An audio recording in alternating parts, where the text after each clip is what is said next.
Thanks, everybody. It's great to be here in Patcha Heaven. There was once a young lad who'd been sent fishing by his father in hopes of catching a meal for their table. The boy had fished and fished since early morning, but had not caught a single fish. There was a reason for this, however, for he had forgotten to put bait or hook or line on his pole. There's even a better reason than that. Oh? There's no water in the lake. It was things like this that caused his father to name him Blooby. It used to be Bobby, but Papa changed it. But just then... Help! Save me! Hi! Good night, everyone! What do you mean, good night? And why are you hanging upside down? I'm not hanging upside down. It's just that I live at the South Pole, and I wished you a good night because it's always nighttime down here for about 6 straight months every year. You mean you don't see the sun for 6 whole months? That's the truth, Fred. Let me introduce myself. My name's Pinky, and I'm an emperor penguin. There are lots of different species of penguins, but we don't all look the same, you know. We emperor penguins have pale yellow markings around our necks, see? Emperor penguins are the largest penguins of all. We can weigh more than 90 pounds and can grow to about 4 feet tall.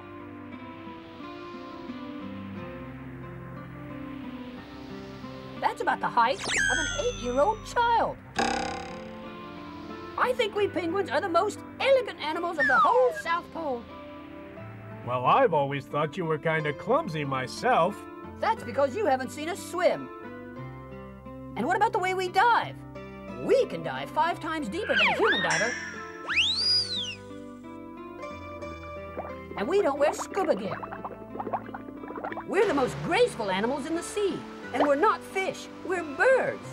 You're birds? But you can't fly, can you? We don't need to. We're much better prepared to move in the sea. Our wings are short and sturdy, like fins. And we even see better underwater. We're a little nearsighted on land, but our eyes focus clearly when we're submerged. And if we couldn't dive well, we'd die of hunger because we live in such a cold place, the only food we can find to eat is in the sea itself. You penguins have certainly chosen a very strange place to live. You've got 6 months of night, it's freezing, and there's nothing to eat. Yep, it's the coldest place on Earth, all right.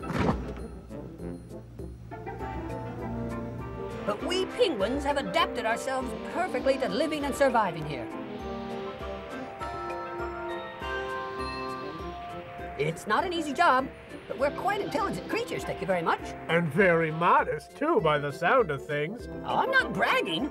It's true.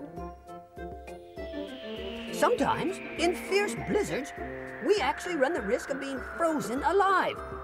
We've learned to squeeze together in a group in order to protect ourselves from the freezing wind howling around us. The penguins in the middle of the group would be kept nice and warm, but being on the outer edge of the group can't be much fun.